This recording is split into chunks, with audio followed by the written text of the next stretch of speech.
Au Bénin, la question foncière reste cruciale, surtout pour les femmes.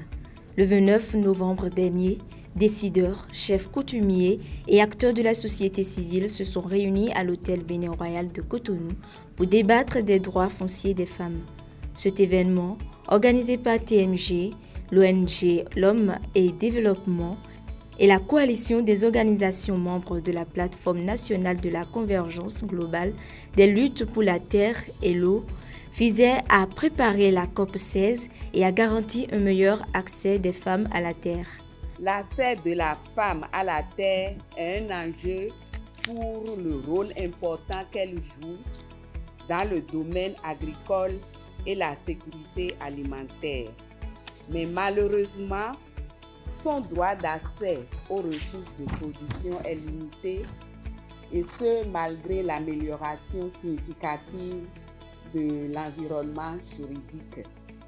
J'ose espérer que les autorités conviées au présent cocktail prêteront une oreille attentive au plaidoyer de ce soir pour qu'enfin la femme puisse avoir un accès sécurisé à la terre pour un meilleur développement de ses activités, pour le bien-être de sa communauté et pour la nation tout entière. Je pense que cette discussion est récurrente dans tous les pays ouest-africains en particulier, et que le problème de la terre, ça m'a fait penser qu'en fait le problème de la terre doit d'abord être le problème de tout le monde, que l'on soit des communautés, que l'on soit maire, que l'on soit député, et que la première richesse d'une nation, c'est sa terre. Et il a été dit en introduction que 70% de la population travaille la terre. Pour illustrer ces défis, un court-métrage a été projeté. Il a mis en lumière des femmes dénonçant les barrières juridiques et sociales qui limitent leur accès aux terres. Cette scène a incité certains participants à proposer des solutions pour pallier ces injustices. Bon, quand on a projeté le film, et nous avons eu, ou moi j'ai eu la chair de poule, parce que ce que nous avons entendu faisait vraiment pitié.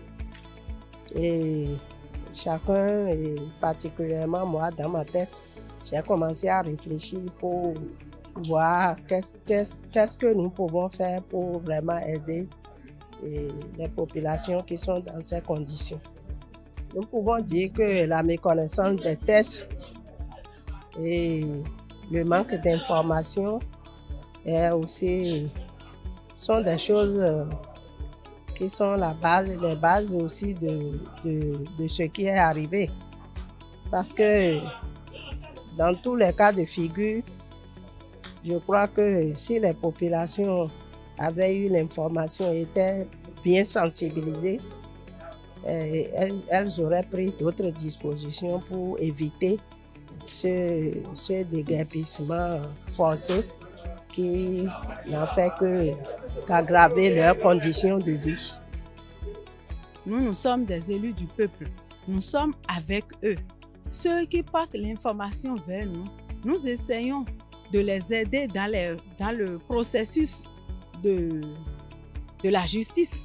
Nous leur montrons la voie à suivre pour rentrer dans leurs droits. Maintenant, pour ce qui concerne toute la masse, pour ceux qui ne sont pas informés, ce sont les ONG. Et nous-mêmes, si nous sollicitons, on peut participer aussi à les aider, à sensibiliser, à éduquer. Nous devons nous éduquer. Nous devons éduquer notre population. Nous devons rappeler, sensibiliser, faire des activités de sensibilisation à l'endroit des différentes couches. C'est pourquoi moi, pour ce genre d'activités, j'aurais bien aimé que cela se passe dans les communautés locales.